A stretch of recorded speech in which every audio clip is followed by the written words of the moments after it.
संभाजीनगरचं नामांतर केलं त्याचा मला अभिमान असल्याचं उद्धव ठाकरे म्हणाले। नामांतराच्या निर्णयावेळी गद्दार दिल्लीची खुर्ची चाटत होते असंही ठाकरे म्हणाले। माझ्या कार्यकर्त्यांचा जीव जात होता तेव्हा गृहमंत्र्यांची चव्हाणांशी डील सुरू होती असंही ठाकरे म्हणाले।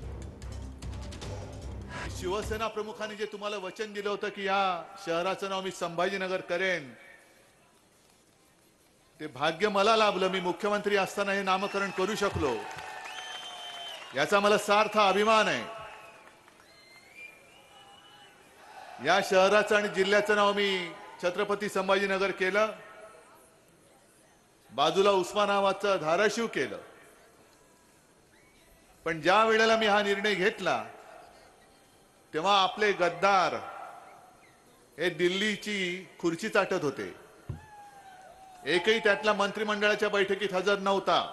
निवडणुका आल्यानंतर तुम्हाला ही सगळी मतांसाठी लागतात, मग तिकडे माझ्या कार्यकर्त्याचा जीव जाताना तुम्ही अशोक चव्हाण बरोबर डील करत होतात। कुठे होते गृहमंत्री? नव्हतेच मुंबईत त्यावेळेला। हे तुम्ही सगळे तुमचे ते हुडी वगैरे घालून हे असे सगळे फोडाफोडीचे धंदे करता।